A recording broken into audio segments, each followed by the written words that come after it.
In this, hey guys, Calgunandprep here with part 2 of our video series on the digital tool and automation linear comp. In this video, we're going to review how to replace your old A2 flash hider with this new DTA linear comp. Check it out.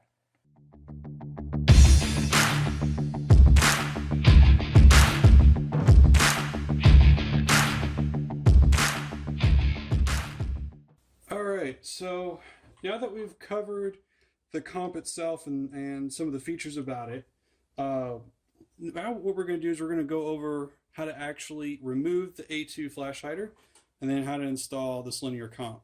Right, so first off though, let's go over some of the tools you're going to need. Obviously you're going to need a bench vise, some way to secure this upper so that way it doesn't move at all. Now, surprisingly, we found just searching through YouTube, we found some other guys using microfiber claws. Now, I picked up these, Harbor Freight. If you get the coupons from Harbor Freight, these are actually one of the free coupons.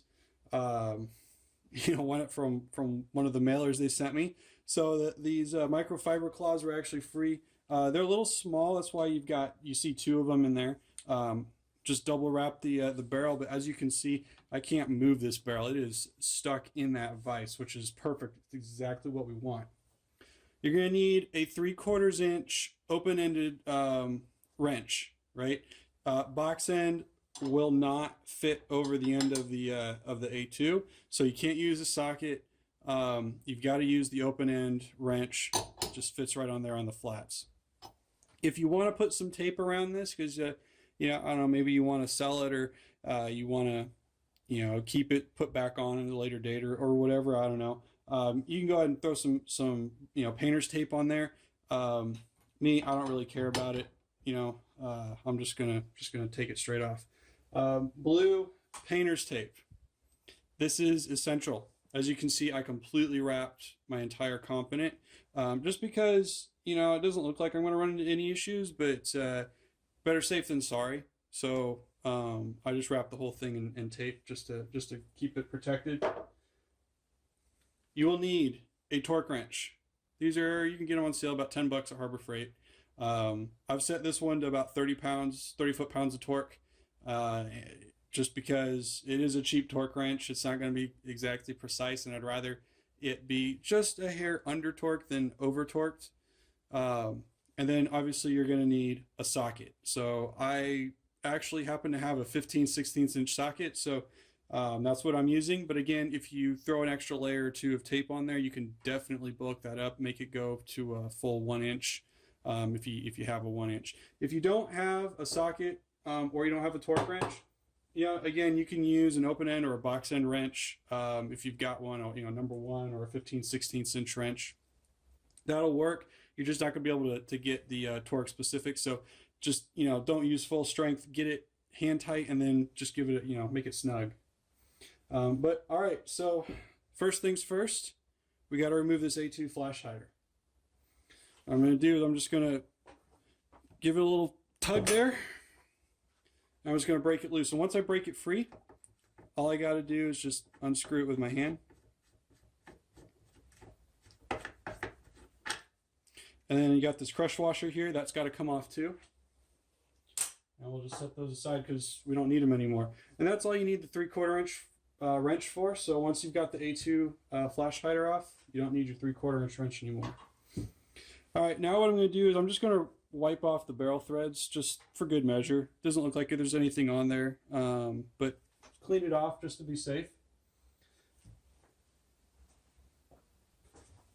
All right, now before I thread the linear comp on, I'm going to actually put a little bit of anti-seize on the threads. Just a tiny bit. Not a huge amount. Right, and that actually might have been a little bit too much, so I'm going to try and wipe some of that off there.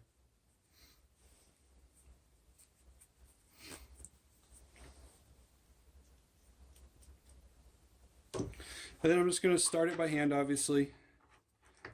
Just want to get the threads to catch.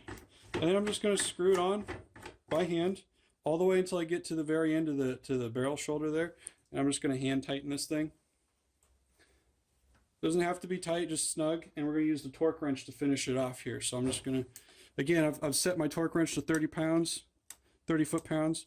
And I'm going to slide the socket on the end there. And I'm just going to turn it until I hear it click. Just like that. Once I hear the click of the torque wrench, I know it's set properly, and we're all done. So guys, that was it. That's all there is to it. Super simple. We did that in less than, like, what, 3 minutes? Pop the A2 off. You know, again, depending on how they did it in the factory, you might have to put a little bit more force into it. Get a little bit extra leverage, you know, maybe if you have to, but don't be afraid of it. You know, just use your muscles and pop that thing loose. And once you pop it loose, it comes off super easy. Make sure you tape the comp. Don't mess up the finish. Screw it on by hand. Torque it down to 30 to 35 foot-pounds of torque, and that's it. You are done. So, part 3 of this video series will be a fire test, but we got to find some time to get out to the range before we, before we can actually do that for you. But we hope you enjoyed the video. Hope you found it helpful. Please leave us a comment below. And also, don't forget to check out the Digital Tool and Automation web store. Again, the URL of that is in the description just right below, first paragraph. And of course, please don't forget to click the subscribe button and follow us on Twitter at Calgunandprep. Thanks, guys. Happy shooting.